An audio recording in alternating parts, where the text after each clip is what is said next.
Oi, para quem não me conhece, meu nome é Lígia, eu sou psicóloga e facilitadora de círculos femininos. E hoje eu vim aqui falar um pouquinho sobre o que é o sagrado feminino e por que ele é um trabalho tanto para mulheres quanto para homens. Primeiro, eu gostaria de dizer que eu vou estar aqui falando de uma visão minha própria, a partir de tudo que eu estudei, de tudo que eu refleti, porque não existe uma resposta única e verdadeira para o que é esse movimento. Que, aliás, não é um movimento no sentido de se organizar e reivindicar algo. É um movimento interno que vem tomando espaço dentro das pessoas, principalmente mulheres, mas muitos homens também já têm se aberto a esse trabalho. Para começar, eu gostaria de retomar um pouco o que eu já falei por cima também num post sobre as nossas identidades que a gente cria, que a gente usa para se relacionar. Bom, nós temos um mundo interno, que é tudo aquilo que diz respeito a nós, ao nosso subjetivo. São os nossos sentimentos, as nossas emoções, os nossos pensamentos, tudo que é nosso, interno. E temos o mundo externo, que é o mundo que a gente vive, que são as coisas, as pessoas, os ambientes, as situações e tudo mais. E esse mundo externo está constantemente criando demandas relacionais pra gente, que para responder a elas, a gente veste determinada identidade, que são identidades que a gente vai construindo ao longo da vida. Então, por exemplo, eu tenho a identidade da mulher, eu tenho a identidade da filha, da psicóloga, da disciplinada, enfim, temos várias. E dependendo da demanda, dependendo do lugar, dependendo da pessoa, dependendo da situação que eu tô lidando naquele momento, eu visto uma ou outra e isso vai determinar a minha forma de me apresentar no mundo, a minha forma de me vestir, minha forma de me falar, minha forma de me portar, e é assim com todo mundo. Embora a gente contenha dentro de nós todas essas identidades e que elas façam parte da nossa história, em essência, nós não somos essas identidades. Em essência, a gente só é e pronto.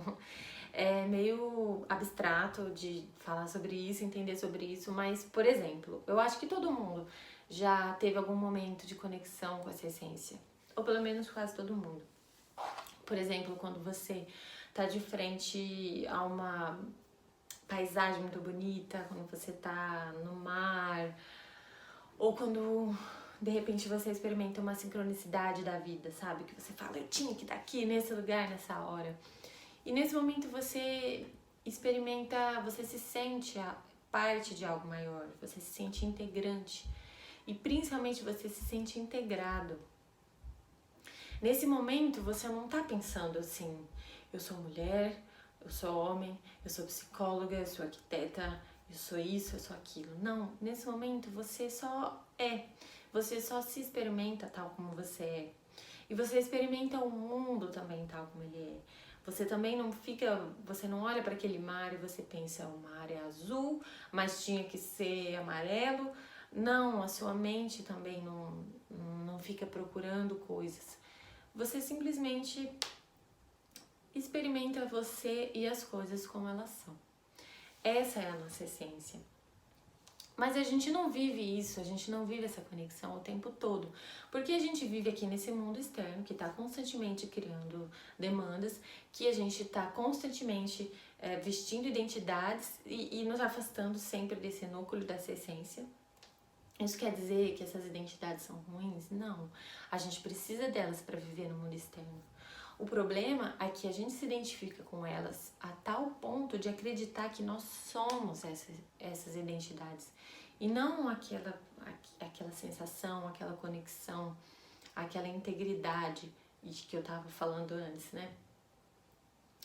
Então, a gente tá lá, a gente vive identificado com essas identidades e a gente vive conflito interno, porque pra gente sustentar essa ilusão de que a gente é essas identidades, a gente precisa de acordo, senão vamos entrar em contradição.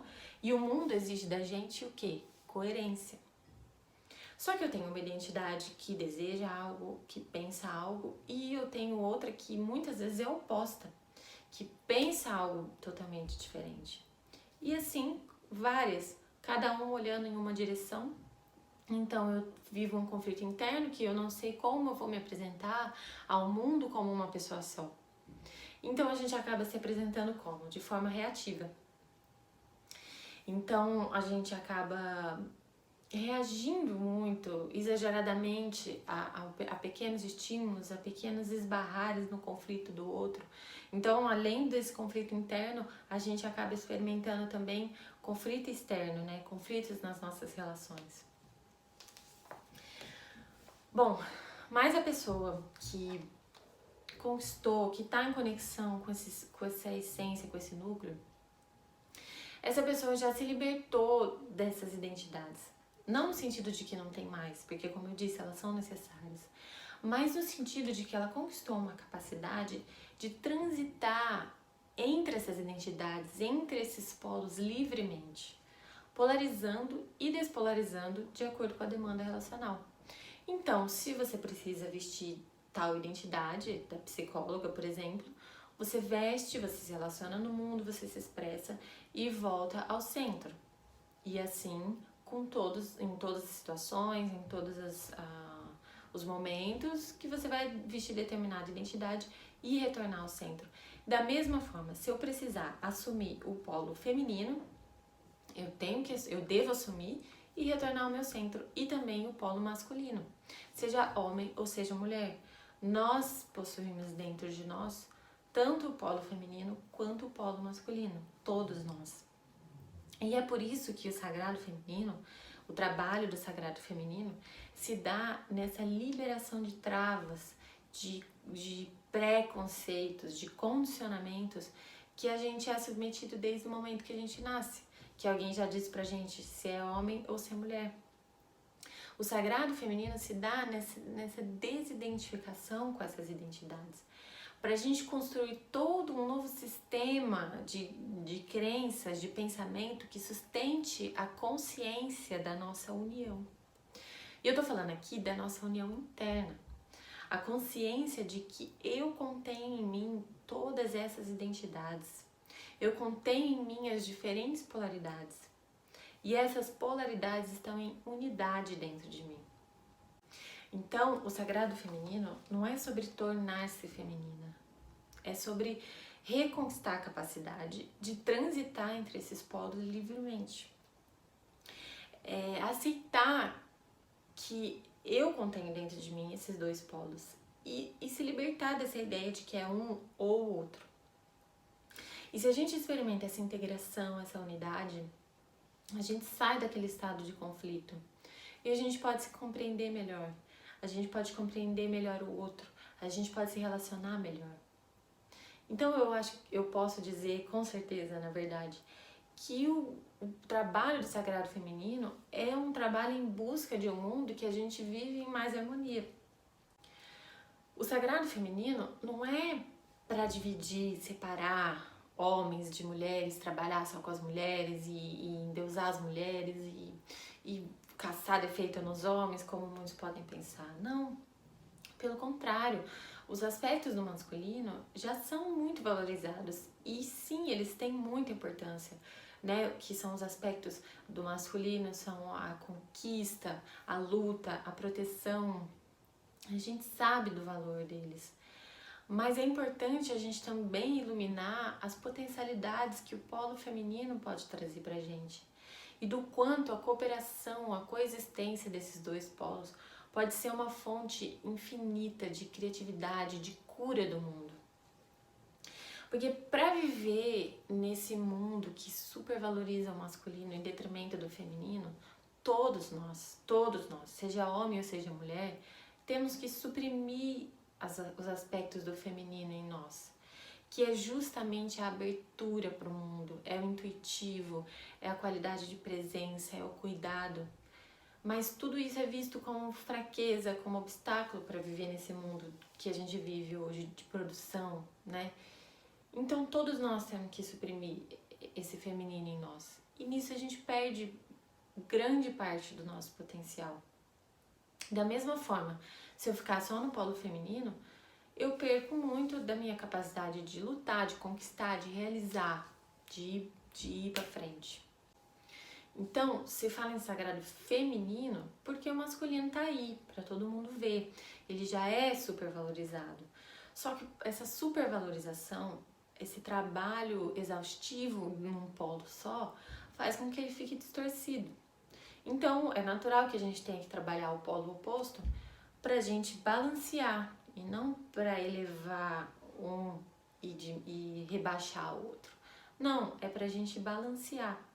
Porque essa supervalorização, essa distorção do polo masculino que a gente vive a nível macro, a nível da nossa sociedade, afeta todos nós. Porque a gente acaba por viver num mundo de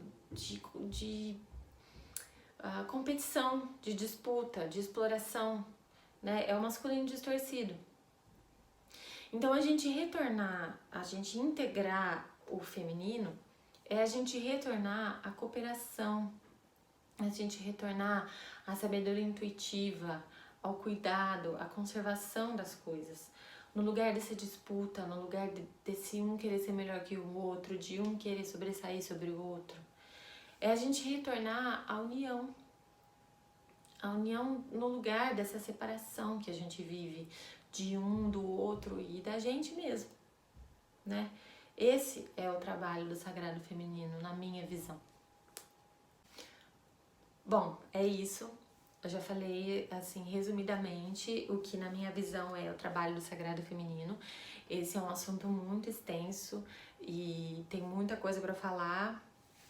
Eu tô aberta a sugestões, a dúvidas, Bom, tô aqui para conversar, pra gente ir aprendendo junto esse caminho. Tudo que eu já tenho postado, que eu já tenho escrito, pra mim tá dentro desse trabalho, né? Embora não esteja lá no título Sagrado Feminino, é isso que guia, é isso que tem guiado todo o meu pensamento, todo o meu estudo, todo o meu trabalho. Então, é isso.